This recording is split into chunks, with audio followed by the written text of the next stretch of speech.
So, I guess we're just never gonna get old Pixar back, huh? That's not all bad though. This movie's it's still pretty good. We'll get into it.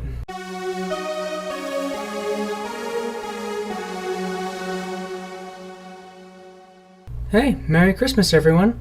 Didn't expect to be making this video today, but here we all are. I mean, Soul, I was excited for it when the first trailer came out. Soul was supposed to come out in like June of this year, and obviously with the pandemic that did not happen, and it got dumped onto Disney Plus. But in a strange twist of fate, I think this movie worked better for me on Disney Plus. But we'll talk about that. It's a weird set of circumstances. So I thought Soul was going to be a very predictable movie. And the trailers, they just seem like with each new trailer, it was revealing a little too much about the movie. And I was worried that it would fall into the trap of the trailer just giving away too many of the good parts. But thankfully, that did not happen with Soul. I'm really glad that they stayed out of that bad path, There were a lot of twists and turns in this movie that I did not expect, and I was pleasantly surprised with how the story was going.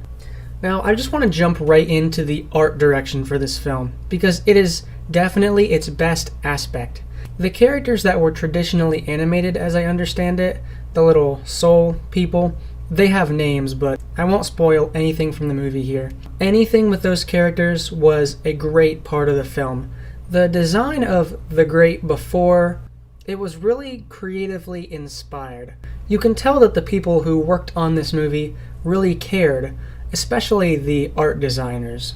And with any good animated film, the music usually ties into the art style and can make it really something special. And this is the case for Soul. I mean, this movie has music as one of its core elements, really. So the music in this movie has to be good, right? And yes, it is.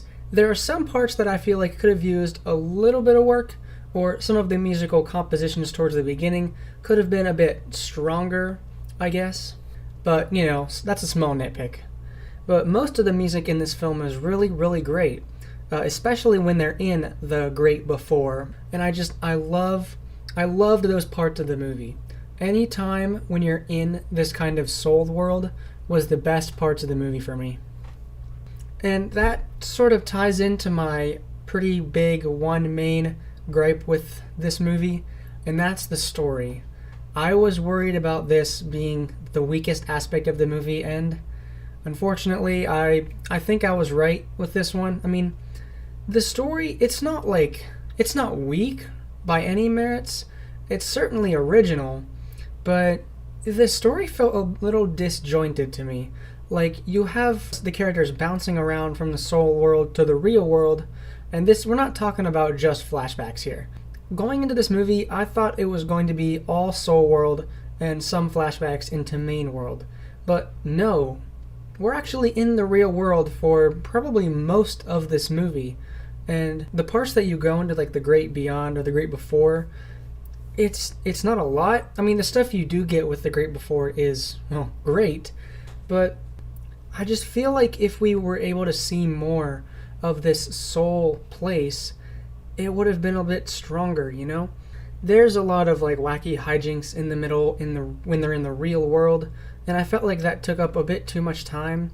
It was establishing things that we kind of already knew or assumed about our protagonists, and while it did provide some character development, yes, I just feel like more time in the soul world would have benefited this movie greatly. But obviously it is a highly subjective point of view, and I can't speak for everyone. And it was hilarious because in the movie, when Joe dies, he's like, "Oh, what's this? Oh, I'm dead now. Okay, moving on." Like, there's no reaction from him really. He's like, I'm going into this big white void. Well, screw me, I guess. There could have been some added lines in there, definitely. I mean, the movie has tonal problems too, a couple. Like, just some characters aren't given enough time to really let their emotions out, I feel like. And, the voice acting, it was pretty good, but there could have been a lot of, stronger moments. the best voice acting came with the best comedy, because, spoiler alert, sort of, this movie has cutaway jokes. I did not expect to be getting all Family Guy up in this Pixar movie, but there are some really good cutaway gags, and that's the movie's best use of comedy. Pixar, I think you should keep doing that going forward.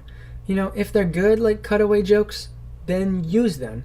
There was one Copernicus joke in here, and I actually like audibly laughed out loud. I haven't done that for a Pixar movie in so long.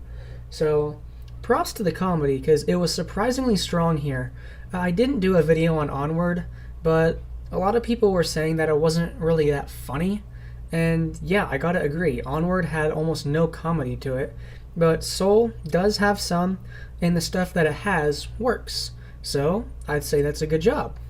So I give this movie a C+. You know, it's not bad, but it's not very rewatchable, and it's not what I would call like a golden level Pixar film, you know? But I'd still recommend watching it. I mean, what else do you have to do?